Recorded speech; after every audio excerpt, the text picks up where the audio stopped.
Assalamualaikum warahmatullahi wabarakatuh.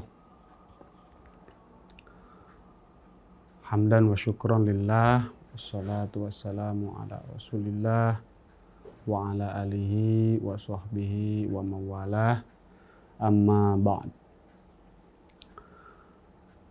Alhamdulillah, puji syukur kita panjatkan kehadirat Allah Subhanahu wa Ta'ala. Shalawat dan salam kita senantiasa sampaikan kepada baginda Nabi Muhammad Sallallahu Alaihi Wasallam. Bersyukur hari ini atau kesempatan kali ini kita kembali bisa melanjutkan balagan kitab Tijanud Darori, yang mana kitab Tijanud Darori ini merupakan kitab yang membahas tentang ilmu tauhid atau ilmu akidah Ahlus Sunnah wal Jamaah. Sebagaimana kita ketahui bahwa kitab Tijanud Darori ini merupakan sebuah karya di bidang ilmu tauhid yang ditulis oleh ulama besar dari Mesir, yaitu Syekh Ibrahim Al-Bajuri, dan kemudian matan Tijanud Darori ini disyarahi oleh Syekh Nawawi Al-Bantani Al-Jawi. Sebelum pembahasan pada kesempatan kali ini, pembahasan sebelumnya adalah pembahasan tentang akidah nabawiyah, sebagaimana disampaikan di awal pertemuan bahwa sistematika penulisan kitab Tijan ini memuat 3 akidah. Yang pertama adalah akidah ilahiyah yang berisi sifat-sifat wajib bagi Allah, sifat-sifat mustahil bagi Allah, dan sifat jaiz bagi Allah. Kemudian dilanjutkan dengan akidah nabawiyah yang berisi pembahasan tentang sifat-sifat wajib bagi Rasul, kemudian sifat mustahil bagi Rasul, dan sifat jaiz bagi Rasul. Nah, terakhir yang akan dibahas yaitu akidah sam'iyah. Akidah sam'iyah ini merupakan bagian terakhir yang dibahas oleh mu'alif, mencakup pembahasan tentang kewajiban-kewajiban syariah terkait akidah Ahlus Sunnah wal Jamaah, seperti pembahasan tentang nasab Nabi, kemudian pembahasan tentang 25 Nabi dan Rasul, dan juga pembahasan tentang syafaat. Juga di situ akan dibahas tentang Khaudun Nabi Shallallahu Alaihi Wasallam. Baik, pada kesempatan kali ini, insya Allah kita akan mencoba membahas bagian terakhir dalam kitab Tijanud Darori ini, yaitu tentang akidah-akidah sam'iyah. Bismillahirrahmanirrahim. Khatimatun. Yajibu ala syakhsi ayya'rifa nasabahu sallallahu alaihi wasallam min jihati abihi wa min jihati ummihi. Fa'amma nasabuhu sallallahu alaihi wasallam min jihati abihi fahuwa sayyiduna Muhammadu bin Abdillah Abdullah ibni Abdul Muttalib ibni Hashim ibni Abdi Manaf ibni Qusay ibni Kilab ibni Murrah ibni Ka'ab ibni Lu'ay ibni Ghalib ibni Fihrin ibni Malik ibni Nador ibni Kinanah ibni Huzaimah ibni Mudrikah ibni Ilyas ibni Mudar ibni Nizar ibni Ma'ad ibni Adnan. Laisa fima ba'dahu ila Adam alaihi salatu wassalam tariqun sahihun fima yunqalu. Wa amma nasabuhu sallallahu alaihi wasallam min jihati ummihi fahuwa sayyiduna Muhammadu bin Aminah binti Wahab ibni Abdi Manaf ibni Zuhrah ibni Kilab patajtami'u ma'ahu sallallahu alaihi wasallam fi jaddihi Kilabun. Dalam pembahasan akidah sam'iyah ini, mu'alif memberikan catatan bahwa pembahasan ini merupakan pembahasan akhir. Sehingga mu'alif memberi catatan khatimatun. Ini menandakan bahwa pembahasan yang akan dibahas merupakan pembahasan pamungkas, pembahasan terakhir. Yajibu ala syahsi ay ya'rifa nasabahu sallallahu alaihi wasallam min jihati abihi wa min jihati ummihi. Wajib bagi setiap orang muslim, baik laki-laki maupun perempuan, di sini wajib di sini adalah wajib syar'i ya. Sebagaimana kita ketahui bahwa hukum wajib itu paling tidak bisa kita sandarkan kepada 3 hal. Ada wajib akli, yang mana wajib akli itu bermakna wajib akli berarti wajib ada dan akan selalu ada. Itu wajib akli. Seperti misalnya sifat-sifat wajib bagi Allah, wujud, qidam, baqa, mukhalafatul lil hawadis dan seterusnya, itu wajib bagi Allah, wajibnya wajib akli. Dalam arti tidak bisa dibayangkan kalau sifat-sifat itu tidak ada di Allah Subhanahu wa taala. Nah, itu wajib akli. Akal tidak bisa mendeskripsikan ya, ketika sifat-sifat itu tidak ada di zat Allah Subhanahu wa taala. Makanya dia wajib dan wajibnya wajib akli. Gitu. Kemudian ada lagi wajib syar'i. Kalau wajib syar'i, pengertian umumnya adalah sesuatu yang jika dilakukan maka mendapatkan pahala, dan jika ditinggalkan maka mendapatkan siksa. Nah, ini wajib syar'i. Ini pengertian umumnya demikian. Jadi ma yusabu ala fi'lihi wa yu'aqabu ala tarkihi.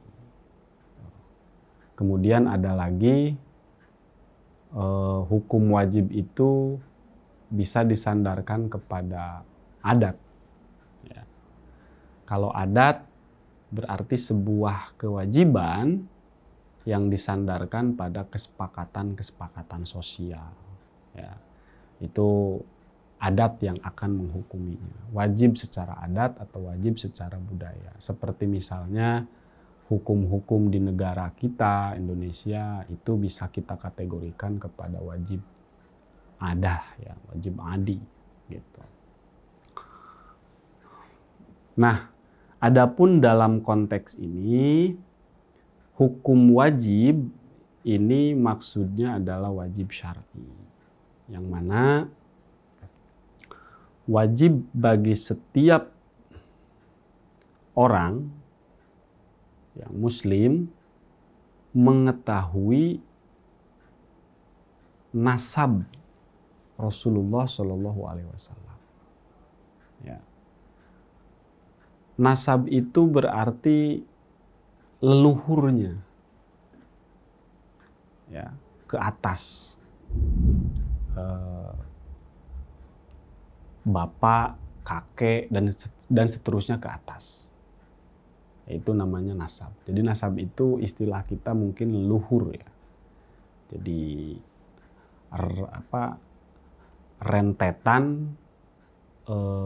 rentetan usul. Jadi nanti kalau misalkan ada dalam ilmu faraid itu ada usul, ada furu. Ya. Nah, nasab ini lebih dimaknai pada usul. Usul itu nasab ke atas. Ya. Bapak, kakek, bapaknya kakek, dan seterusnya. Itu disebut nasab. Nah, ini hukumnya wajib untuk diketahui. Jadi nasab Nabi itu wajib diketahui paling tidak namanya. Ya. Nah, nasab Nabi ini yang wajib diketahui ini baik dari garis ayah Nabi Muhammad, maupun dari garis ibu Nabi Muhammad. Ini kedua-duanya menjadi wajib.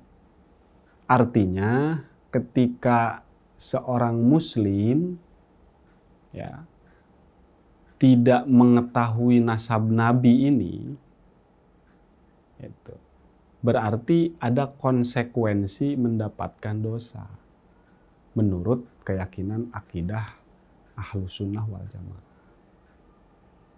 Itu karena ini wajibnya wajib syar'i. Nah, oleh karena itu di Indonesia khususnya pengetahuan tentang nasab Nabi sebetulnya sudah diajarkan ketika waktu kecil. Ya, di majelis-majelis, di pesantren-pesantren, ya, di di langgar-langgar itu diajarkan. Karena apa? Sadar bahwa pengetahuan tentang nasab Nabi ini wajib hukumnya untuk diketahui. Oleh karena itu, pada zaman sekarang, ketika kita melihat misalnya ada anak-anak yang justru tidak hafal, tidak tahu nasab Nabi, ini sudah seyogyanya, sudah seharusnya kita kembalikan. Ya. Artinya didik anak-anak kita, ya, didik mereka agar mengetahui nasab Rasulullah Shallallahu Alaihi Wasallam. Nah, kemudian pertanyaannya, kalau ditanya mengapa kok nasab Nabi itu kok bisa jadi wajib untuk diketahui? Nah, karena ini berangkat dari sebuah proposisi bahwa Nabi Muhammad itu adalah uswatun hasanah. Nabi Muhammad itu adalah sosok yang semua polanya bisa kita contoh. Ya. Segala apapun perilaku Nabi itu merupakan contoh yang baik bagi umatnya. Nah, ketika ada contoh atau uswatun hasanah itu berarti kan harus diketahui figur yang menjadi contoh itu dari mana asalnya. Agar kita bisa mengetahui, oh ini turunannya turunan bagus. Ya. Nah oleh karena itu, menurut keyakinan kita sebagai seorang Muslim, Nabi Muhammad itu adalah seseorang yang mulai dari Nabi Adam itu turunannya atau leluhurnya itu suci, ya, tidak terselap, ya, tidak terselip ibaratnya, tidak terselip garis turunan yang sampai kepada Nabi Muhammad itu terselip orang-orang yang fasik, orang-orang yang tidak beriman. Tapi semuanya garis keturunan Nabi Muhammad, ya, dari mulai Nabi Adam sampai Nabi Muhammad itu betul-betul garis turunan yang suci. Ya. Makanya seringkali digambarkan oleh para ulama bahwa nasab Nabi Muhammad itu at-tahirin. Jadi orang-orang suci. Ya. Tidak terselip orang-orang yang fasik, orang-orang yang katakan tidak beriman gitu. Semuanya beriman, semuanya suci. Dan bahkan ada keyakinan bahwa semua leluhur Nabi dari mulai Nabi Adam hingga ke ayah ibunya itu melalui pernikahan yang absah, tidak melewati zina, ya, tidak melewati pernikahan yang tidak dibenarkan oleh syariat. Ya. Dan ini kan luar biasa. Ketika zaman itu manusia semuanya ajaran agama juga belum terlalu banyak mengatur tentang perilaku manusia, tapi Allah memastikan bahwa Nabi Muhammad itu merupakan orang yang punya garis keturunan orang-orang suci. Ya, tidak terselip satu orang pun dari garis turunan ini, tidak terselip orang-orang fasik, orang-orang yang tidak beriman. Bahkan pernikahan garis keturunan Nabi itu semuanya dengan pernikahan yang sesuai syariat. Ya. Itulah yang dimaksud at-tahirin. Ya. Garis keturunannya garis keturunan yang suci semua. Nah itulah alasannya mengapa nasab Nabi ini menjadi penting untuk diketahui agar kita sebagai umatnya semakin yakin bahwa Rasulullah SAW itu betul-betul figur yang sempurna secara kemanusiaan. Ya, baik zohiron wa batinan. Orang baik zohiron wa batinan. Dari sisi keturunan Rasulullah orang baik. Dari sisi keilmuan Rasulullah baik. Dari sisi ubudiyah Rasulullah baik. Dari sisi manapun Rasulullah merupakan uswatun hasanah. Jadi itulah sebabnya kemudian kita diwajibkan untuk mengetahui nasab Nabi. Salah satunya hikmahnya untuk meneguhkan keimanan kita bahwa kita mengikuti Nabi itu bukan semata-mata hanya untuk taat pada ajaran, tapi di luar semua itu ada nilai ada nilai yang harus kita pahami bahwa Rasulullah itu betul-betul sosok yang sempurna secara kemanusiaan. Gitu. Nah, kemudian Fa'amma nasabuhu sallallahu alaihi wasallam min jihati abihi. Pertama, bagaimana garis keturunan Nabi Muhammad dari garis ayahnya.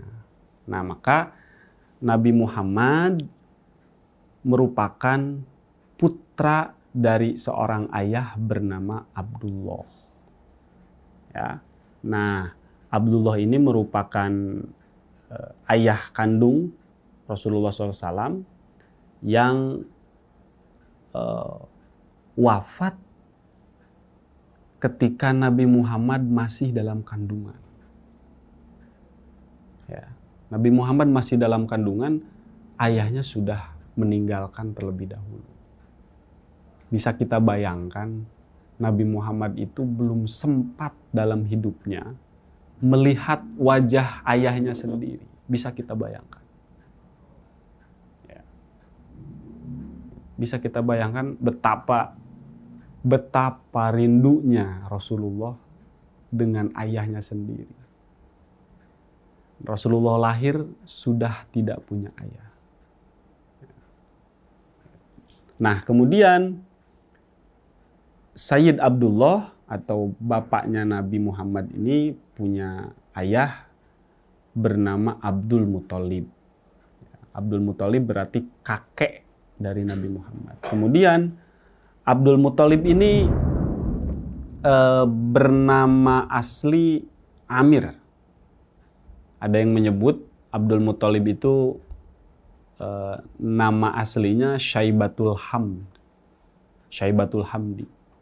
Ya, jadi ada pendapat yang menyebut bahwa nama aslinya adalah Amir, ada yang menyebut Syaibatul Hamdi. Jadi Abdul Muthalib itu sebetulnya lakob ya. Ya. Jadi kan dalam istilah ilmu nahu bahwa nama itu ada 3 jenis ya. Alam itu atau nama itu ada 3. Yang pertama ada alam isim, kedua alam lakob, dan yang ketiga alam kunyah. Nah, ini sangat populer dalam tradisi penamaan di Mekah dan Madinah ketika itu. Ya. Nah, kalau alam isim itu yang dimaksud alam isim adalah nama aslinya. Ya. Seperti di sini Abdul Muthalib. Nah, Abdul Muthalib itu nama aslinya adalah Amir. Nah, Amir ini alam isimnya. Itu. Kemudian ada lagi alam lakob. Nah, kalau alam lakob ini bisa disebut nama gelar. Ya. Nama gelar. Gelar itu, lakob itu bisa disandarkan kepada perilaku yang biasa dilakukan oleh orang tersebut. Ya. Misalnya, orang yang cerdas diberi gelar al-alim, al-alamah, itu alam lakob. Termasuk ketika nama yang disandarkan kepada tempat lahir, misalnya. Ya. Al-Iraqi, Al-Pars, Al-Parisi, ya itu masih masuk dalam kategori alam lakob. Ya. Dan terakhir ada alam kunyah. Nah, kalau alam kunyah ini dalam tradisi bahasa Arab merupakan nama yang diawali dengan kalimat abu, ibnu, ya, kemudian ummu. Nah, jadi setiap nama yang berawalan Abu Bakar, Abu Umar, Abu Abdillah, ya. Kemudian ada Ibnu, ya, Ibnu Asyakir, Ibnu Sina, Ibnu Rush. Kemudian ada lagi Ummu, ya, Ummu Kulsum, Ummu Sa'idah, Ummul Mukminin. Nah, berarti ini yang disebut alam kunyah. Ya. Nah, kembali lagi bahwa Sayyid Abdullah, ya, ayah Nabi Muhammad, ini merupakan putra dari Abdul Muthalib. Ya, jadi Abdul Muthalib itu kakek Nabi Muhammad SAW. Nah, kemudian Abdul Muthalib ini merupakan putra dari Hashim. Ya. Nah, Hashim ini menurut Syekh Nawawi Al-Bantani bernama asli Umar. Ya. Jadi buyut Nabi ya, Hashim itu buyut Nabi, itu bernama asli Umar atau Amr. Gitu. Kemudian Hashim ini merupakan putra dari Abdu Manaf. Ya. Jadi Abdu Manaf menurut Syekh Nawawi Al-Bantani dalam syarahnya ini bernama asli Mughirah. Jadi Abdi Manaf bernama asli Mughirah. Abdi Manaf merupakan putra dari Qusay. Ya. Nah, Qusay ini bernama asli Zaid atau Yazid. Jadi menurut Syekh Nawawi Al-Bantani dikutip dari sumber-sumber yang lain, Qusay ya merupakan generasi leluhur Nabi yang ke-5 ya. Ini bernama asli Zaid atau Yazid. Kemudian Qusay merupakan putra dari Kilab. Nah, Kilab berarti generasi leluhur Nabi yang ke-6. Nah, Kilab ini bernama asli Hakim. Ya. Ada lagi yang menyebut nama asli dari Kilab adalah Mughirah atau Muhadzib. Ya. Nah, ini biasa kalau dalam studi-studi historis seperti ini biasa ada perbedaan-perbedaan pendapat. Ya. Kemudian Kilab merupakan putra dari Murrah. Murrah ini generasi leluhur Nabi yang ke-7 berarti ya. Kemudian Murrah merupakan putra dari Ka'ab. Ka'ab berarti generasi ke-8. Ka'ab ini merupakan putra dari Lu'ay. Ya. Jadi Lu'ay generasi ke-9. Lu'ay merupakan putra dari Ghalib. Ya, berarti Ghalib merupakan generasi yang ke-10. Kemudian Ghalib adalah putra dari Fihr. Ya, kita menyebutnya Fihr.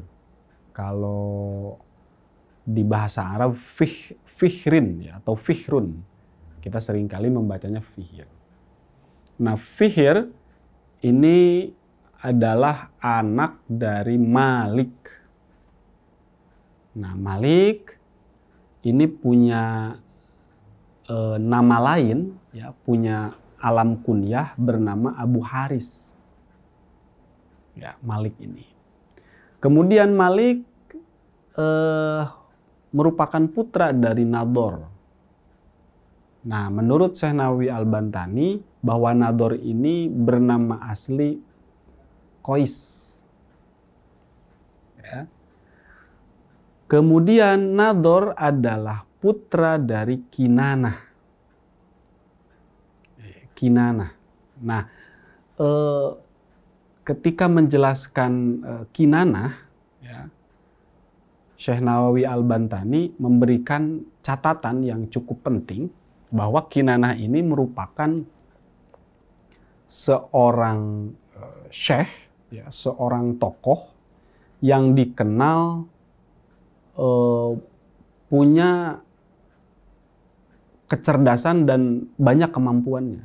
Oleh karena itu, menurut Syekh Nawawi Al-Bantani, Kinanah ini syaikhon husnan azimal qadri, ya. Taqsidul Arab ilaihi li ilmihi wa fadlihi.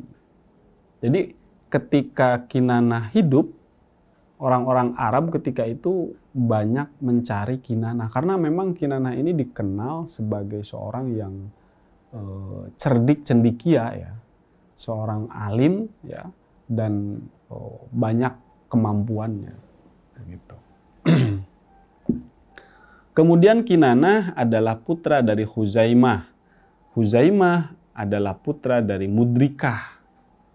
Nah ini menurut Syekh Nawawi Al-Bantani, Mudrikah ini merupakan leluhur Nabi yang bernama asli Umar.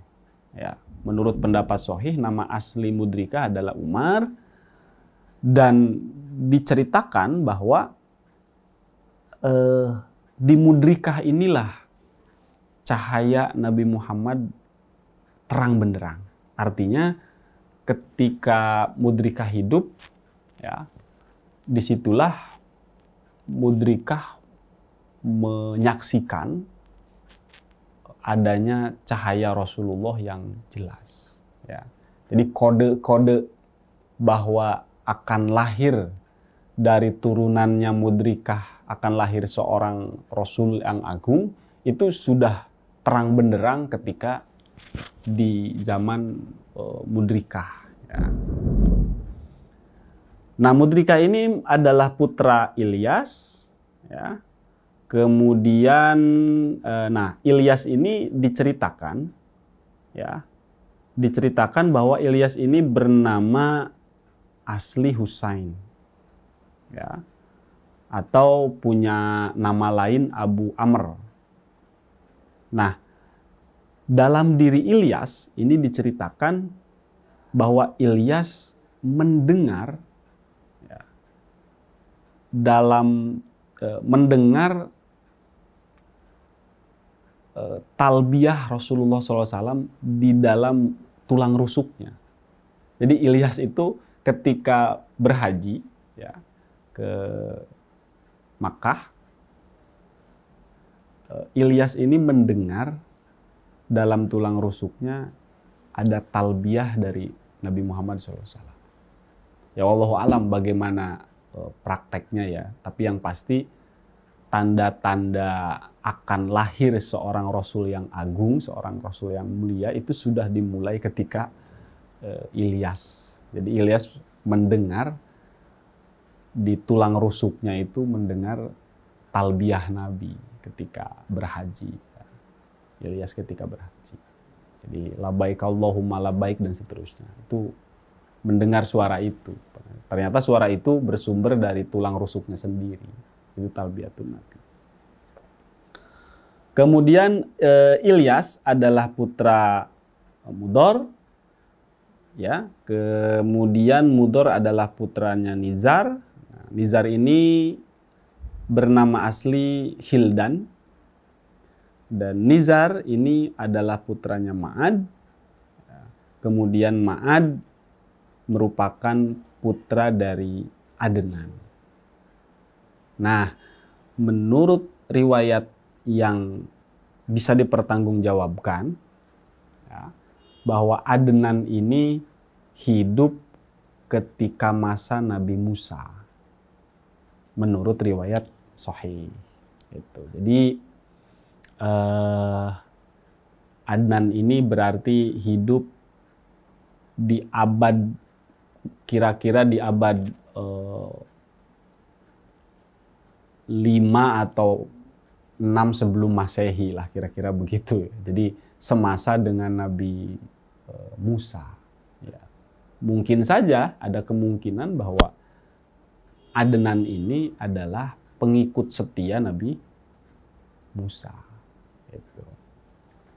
Nah, para ulama bersepakat bahwa Rasulullah SAW ini merupakan keturunan dari Adnan dengan rentetan yang tadi. Seperti itu. Jadi ini sudah disepakati oleh para ulama. Sementara leluhur Nabi setelah Adnan sampai ke Nabi Adam, ya, itu tidak ada kesepakatan para ulama. Ya, tidak ada kesepakatan para ulama. Karena apa? Karena memang setelah Adnan ke atas sampai ke Nabi Adam, ya, itu sangat sulit diverifikasi, ya.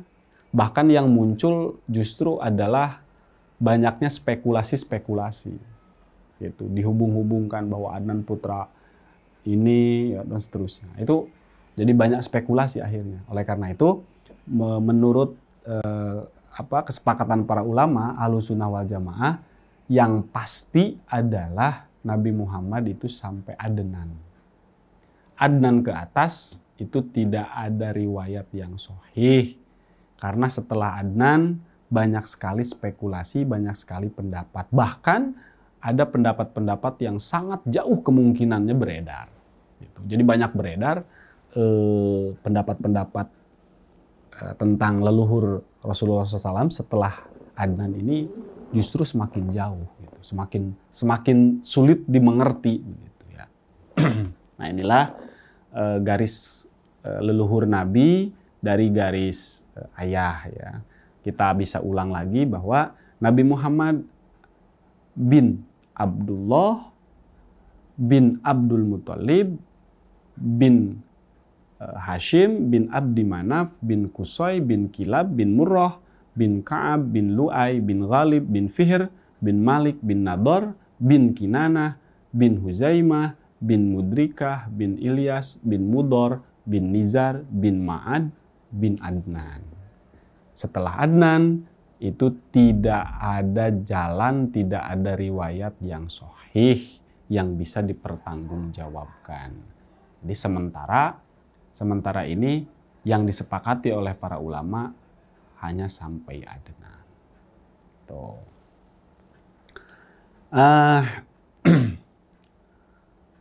Kemudian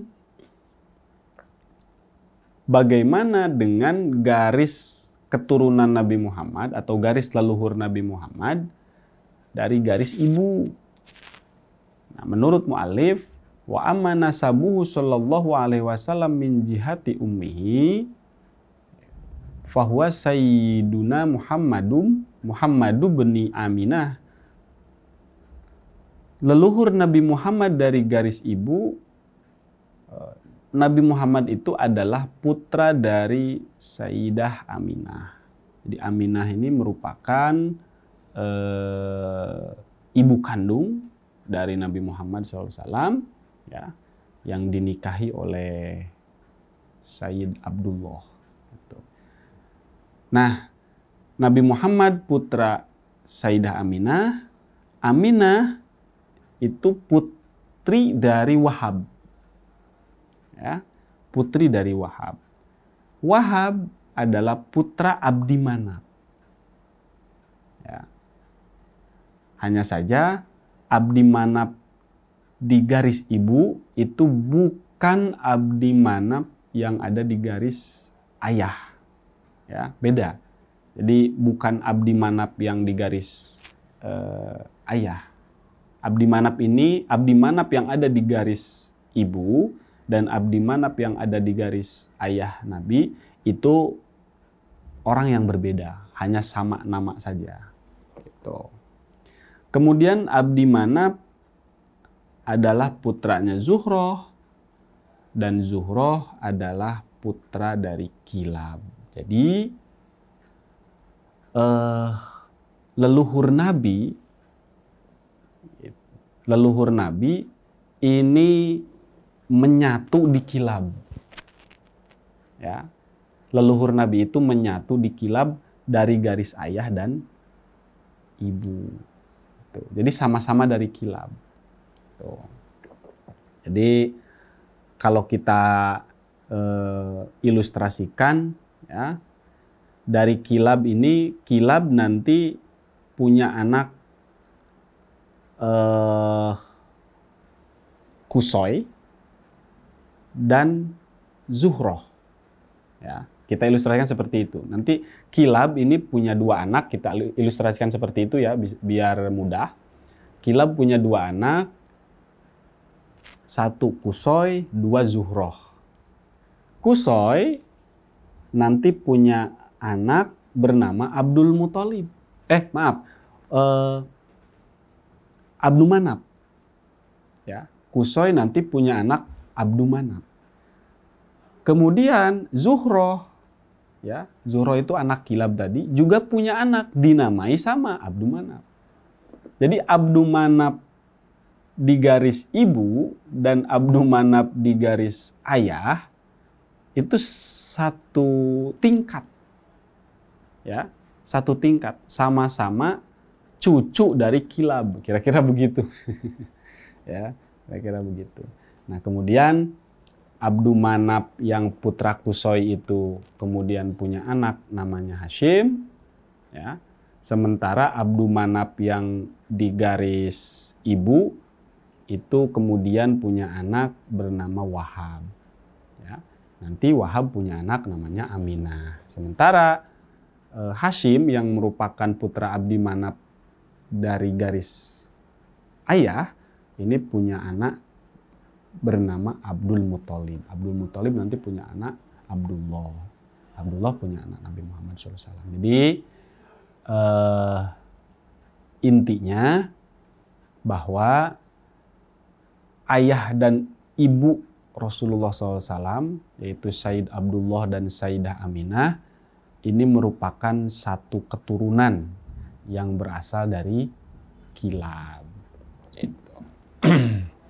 Nah, kalau di tradisi pesantren, ya, ini sering sekali kita lantunkan. Ya. Mungkin di sini semuanya sudah hafal ya. Kalau di Sunda itu ada sebuah syair, ya, sebuah nazoman yang berisi tentang leluhur Nabi. Ya. Kira-kira bunyinya begini. Wajib ka jalma Islamna uninga rundayanana jeung Nabi utusan Allah Muhammad putra Abdullah, Abdullah putra Muthalib, Muthalib putrana Hashim, Hashim putra Abdi Manaf, Abdi Manaf putra Qusay, Qusay putrana Kilab, Kilab putrana Murrah, Murrah putrana Ka'ab, Ka'ab putrana Lu'ay, Ka'ab putrana Lu'ay, Lu'ay putrana Ghalib, Ghalib putrana Fihir, Fihir putrana Malik, Malik putrana Nador, Malik putrana Nador, Nador putra Kinana, Kinana putra Huzaimah, Huzaimah putra Mudrikah, Mudrikah putrana Ilyas, Mudrikah putrana Ilyas, Ilyas putrana Mudor, Mudor putrana Nizar, Nizar putrana Ma'ad, Ma'ad putrana Adnan, Ma'ad putrana Adnan. Nah, itu syairan ya, atau nazoman yang seringkali dilantunkan oleh para santri, ya, para remaja-remaja, anak-anak di majelis-majelis, di masjid-masjid, di langgar-langgar, ya, yang sering kita dengar. Dan berdasarkan hukum kewajiban untuk mengetahui nasab Nabi, ya, saya kira sangat pantas apabila nazoman atau syairan tersebut dipertahankan atau bahkan digalakkan kembali. Ya, itu sangat penting sebagai bagian dari tradisi Ahlus Sunnah wal Jamaah. Ya.